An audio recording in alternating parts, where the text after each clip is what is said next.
हर हर महादेव सभी को। जय संतोषी माँ। अगर आप शुक्रवार का व्रत करते हैं तो शुक्रवार की व्रत कथा अवश्य सुननी या पढ़नी चाहिए। ऐसा करने से माता की कृपा प्राप्त होती है, पूजा अर्चना संपूर्ण होती है। इस वीडियो में हम आपको संपूर्ण व्रत कथा के बारे में बता रहे हैं। आइए जानते हैं शुक्रवार की व्रत कथा के बारे में। एक गांव में एक बुढ़िया रहती थी जिसके 7 बेटे थे। 6 बेटे कमाने वाले थे और एक बेटा निकम्मा था। बुढ़िया माँ 6 पुत्रों का झूठा 7वें पुत्र को देती।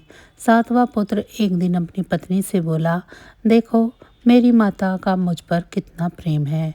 वह बोली, क्यों नहीं, सबका झूठा बचा हुआ तुमको खिलाती है। वह बोला, जब तक अपनी आंखों से न देखे मान नहीं सकता। पत्नी ने हंसकर कहा, देख लोगे तब तो मानोगे। कुछ दिन बाद एक बड़ा त्योहार आया। घर में 7 प्रकार के भोजन और चूरमा के लड्डू बने। वह अपनी पत्नी की बात को जांचने के लिए सिर दर्द का बहाना बनाकर पतला कपड़ा सर पर लेकर रसोई में जाकर सो गया और कपड़े से सब देखता रहा। 6 भाई भोजन करने आए। उसने देखा माँ ने उनके लिए सुंदर सुंदर आसन बिछाए, 7 प्रकार की रसोई परोसी और आग्रह कर करके उन्हें भोजन कराती रही। वह सब देखता रहा। 6 भाई भोजन करके उठ गए। तब माँ ने उनकी 5 थालियों में से लड्डुओं का टुकड़े को उठाया और एक लड्डू बनाया। झूठन साफ कर माँ ने उसे पुकारा, उठ बेटा उठ, तेरे भाइयों ने भोजन कर लिया, तू भी उठकर भोजन कर ले। उसने कहा, मुझे भोजन नहीं करना है, मैं प्रदेश जा रहा हूँ।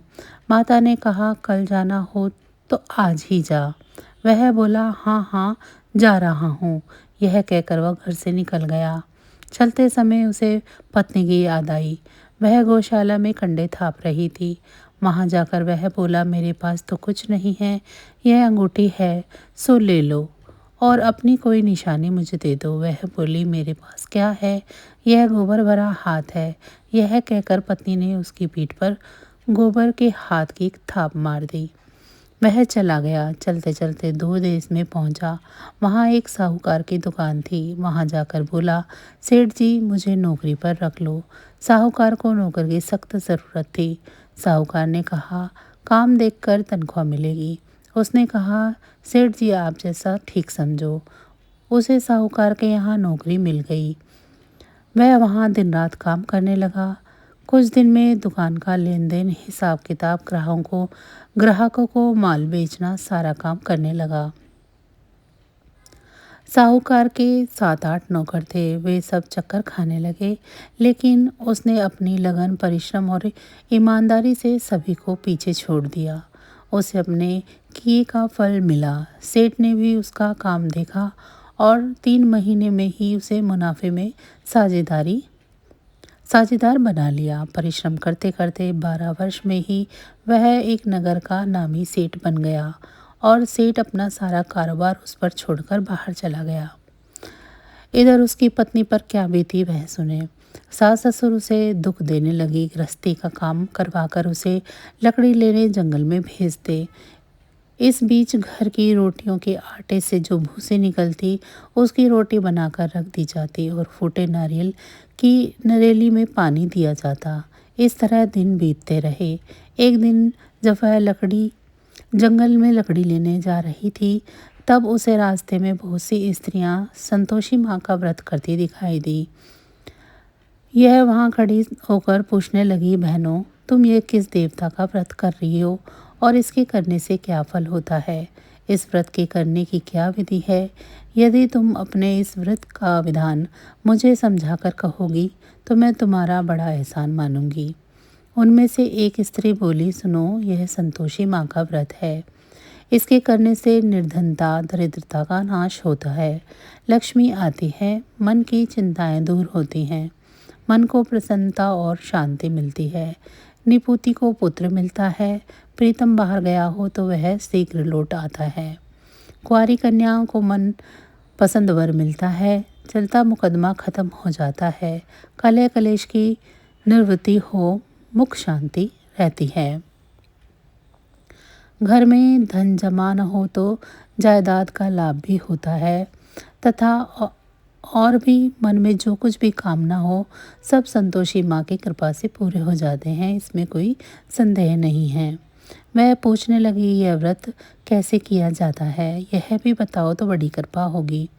वह स्त्री कहने लगी, बिना परेशानी, श्रद्धा और प्रेम से जितना भी बन सके प्रसाद लेना, 5.25 पैसे या 5.25 आने तथा इससे भी ज़्यादा शक्ति और भक्ति के अनुसार गुड़ और चना लें। हर शुक्रवार को निराहार रहकर कथा कहना सुनना। इसके ओम बीज कम इसके ओम बीज कम नहीं टूटे।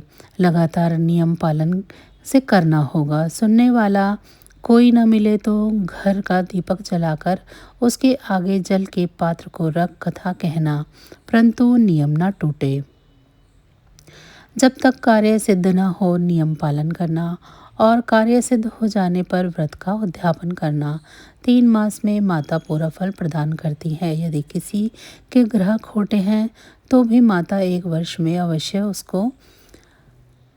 उनको अनुकूल करती है। कार्य सिद्ध होने पर उद्यापन करना चाहिए, बीच में नहीं। उद्यापन में 2.5 सेर आटे का खाजा और इसी अनुसार खीर या चने का साग बनाना। 8 बच्चों को भोजन कराना। जहाँ तक मिले देवर जेठ भाई बंधु कुटुंब के लड़के लेना। न मिले तो रिश्तेदारों और पड़ोसियों के लड़के बुलाना। उन्हें भोजन करा यथाशक्ति दक्षिणा दे। माता का नियम पूरा करें। ध्यान रखना उस दिन घर में कोई भी खटाई ना खाए। यह सुन वह वहाँ से चल दी। रास्ते में लकड़ी का बोझ को बेच दिया और उन पैसों से गुड़ चना ले माता के व्रत की तैयारी करने लगी। रास्ते में संतोषी माँ के मंदिर में जा माता के चरणों में लौटने लगी। विनती करने लगी, माँ मैं दीन हूँ, निपट मूर्ख हूँ, व्रत के नियम कुछ नहीं जानते हूँ, मैं बहुत दुखी हूँ। हे माता मेरा दुख दूर करो, मैं तेरी शरण में हूँ। माता को दया आई। एक शुक्रवार बीता था कि दूसरे शुक्रवार को ही उसके पति का पत्र आया और तीसरे शुक्रवार को उसका भेजा हुआ पैसा आ पहुंचा। यह देखकर जेठानी मुंह सिकोड़ने लगी। इतने दिनों बाद इतना पैसा आया, इसमें क्या बड़ाई है। लड़के ताने देने लगे। काकी के पास अब पत्र आने लगे, रुपया आने लगा। अब तो काकी की खातिर बढ़ेगी, अब तो काकी बुलाने पर भी नहीं भूलेगी। बेचारी सरलता से कहती, भैया पत्र आए, रुपया आए तो हम सबके लिए अच्छा है। ऐसा कहकर आंखों में आंसू भरकर संतोषी माँ के मंदिर में जा पहुंची। वहाँ मातेश्वरी के चरणों में गिरकर रोने लगी।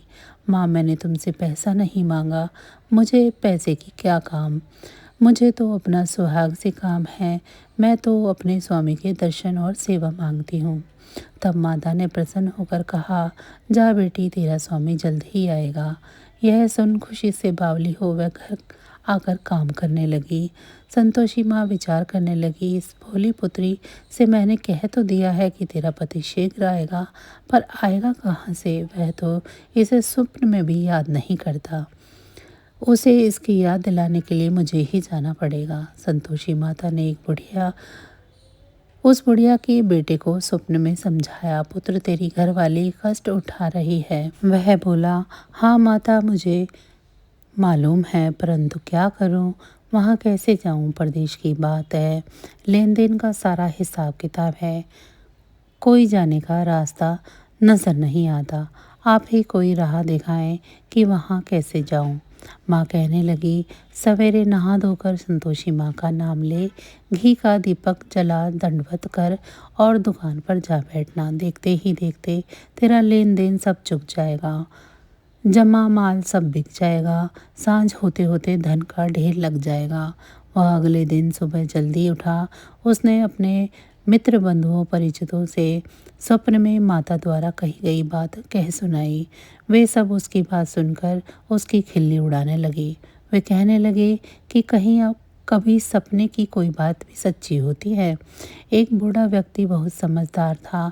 वह बोला, देखो भाई मेरी बात मानो, इस तरह सांच या झूठ कहने के बदले देवता ने जैसा कहा है वैसा ही करना। तेरा क्या जाता है। बूढ़े की बात मानकर नहा धोकर उसने संतोषी माँ को प्रणाम किया, फिर दीपक जलाकर दुकान पर जा बैठा। शाम तक धन का ढेर लगाया। वह हैरान हुआ। मन में संतोषी माँ का नाम ले प्रसन्न होकर घर जाने के वास्ते गहना कपड़ा व सामान खरीदने लगा। सब काम से निपट कर अपने घर को रवाना हुआ। उधर उसकी पत्नी जंगल में लकड़ी काटने गई थी। लौटते वक्त थक जाने के कारण संतोषी माँ के मंदिर में विश्राम करने बैठ गई। यह तो उसका रोज रुकने का स्थान था। धूल उड़ती हुई देखा तो उसने माता से पूछा, हे माता, यह धूल कैसी उड़ रही है। माँ ने कहा, हे पुत्री, तेरा पति आ रहा है। अब तू ऐसा कर, लकड़ियों के 3 भुज बना ले, एक नदी के किनारे रख, दूसरा मेरे मंदिर पर और तीसरा अपने सर पर रख। तेरे पति को लकड़ी का गट्ठा देखकर मोह पैदा होगा। वह यहाँ रुकेगा, नाश्ता पानी बनाकर खाकर माँ से मिलने जाएगा। तू लकड़ी का बोझ उठा कर जाना और बीच चौक में गड्ढा डालकर 3 आवाज़ें जोर से लगाना। लो सासू जी, लकड़ियों का गट्ठा लो। को भूखी को 2 रोटी, नारियल के खोपरे में पानी दो। आज कौन मेहमान आया है। संतोषी माँ की बात सुनकर वह बहुत अच्छा माँ कहकर प्रसन्न मन से लकड़ियों की 3 बोझ बना लाई।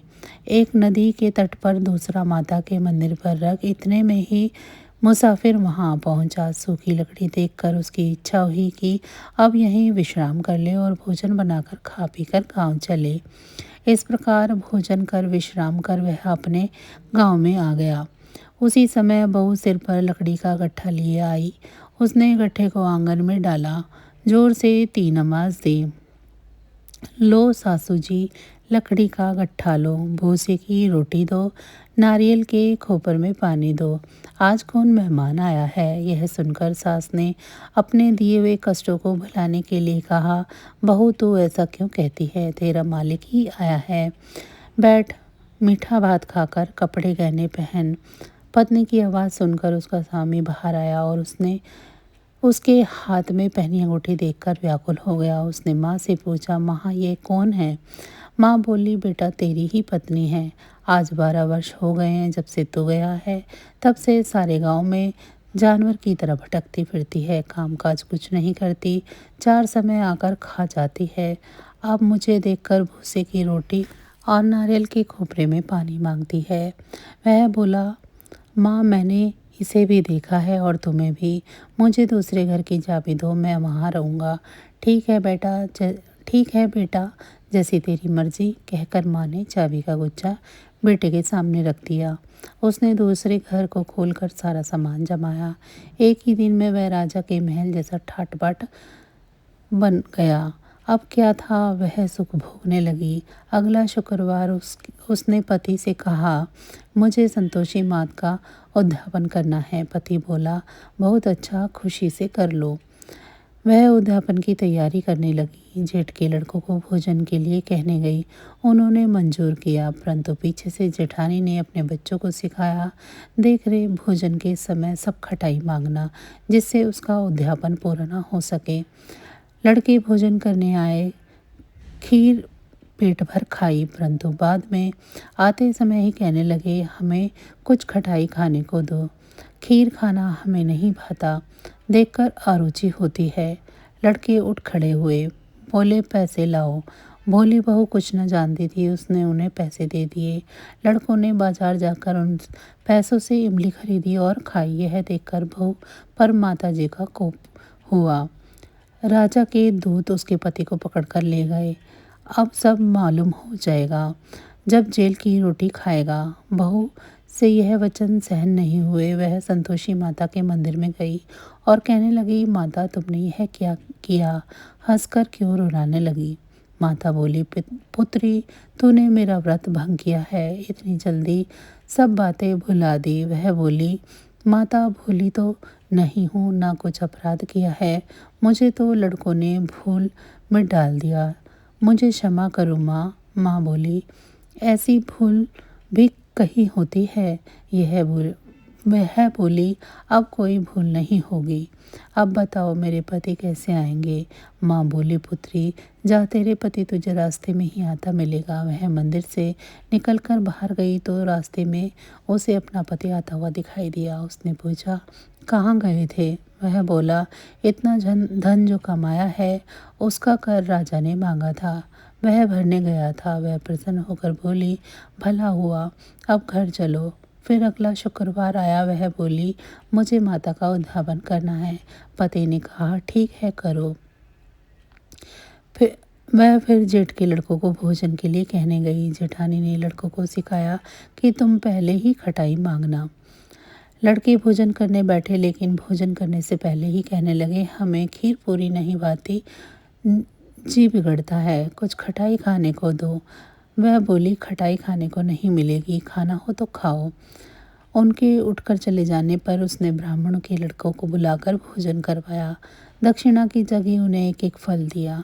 इससे संतोषी माँ प्रसन्न हो गई। माता की कृपा से 9 बाद उसको एक चंद्रमा के समान एक पुत्र की प्राप्ति हुई। पुत्र को लेकर वह प्रतिदिन संतोषी माँ के मंदिर में जाने लगी। माँ ने सोचा कि यह रोज आती है, आज क्यों न मैं इसके घर चलूं, इसका आसरा देखूं तो सही। यह विचार कर माता ने भयानक रूप बनाया। गुड़ और चने से मुख सना, ऊपर से मुंड के समान होठ, उस पर मक्खियाँ भिनभिना रही थी। दहलीज पर पैर रखते ही उसकी सास चिल्लाई, देख रे कोई चुड़ैल डाकनी आई है, आ रही है, लड़कों इसे भगाओ, नहीं तो ये सबको खा जाएगी। बहू रोशनदान से देख रही थी। वह प्रसन्न हो उठी। आज मेरी माता मेरे घर आई है, यह कहकर दूध पीते बच्चे को गोद से उतार दिया। इस पर उसकी सास क्रोध में भरकर बोली, अरे इसे देखकर कैसे उतावली हुई है, जो बच्चे को भी पटक दिया। इतने में माँ के प्रताप से जहाँ देखो वहाँ ही लड़के नजर आने लगे। यह बोली, माँ जी मैं जिनका व्रत करती हूँ यह वही संतोषी माँ है। इतना कहकर उसने झट से घर के सारे किवाड़ खोल दिए। सबने माता के चरण पकड़ लिए और विनती कर कहने लगी, हे माता, हम मूर्ख हैं, अज्ञानी हैं, तुम्हारे व्रत की विधि हम नहीं जानते, तुम्हारा व्रत भंग कर हमने बड़ा ही अपराध किया है। हे माता, आप हमारे अपराधों को क्षमा करो। इस प्रकार बार बार कहने पर संतोषी माता प्रसन्न हुई।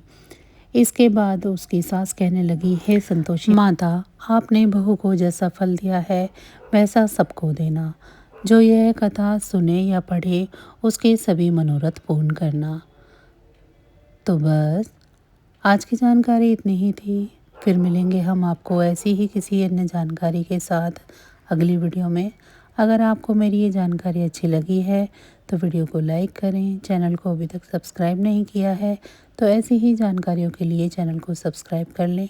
आप पर और आपके परिवार पर सदैव संतोषी माँ की कृपा दृष्टि बनी रहे। आप सभी का बहुत बहुत धन्यवाद। जय संतोषी माँ।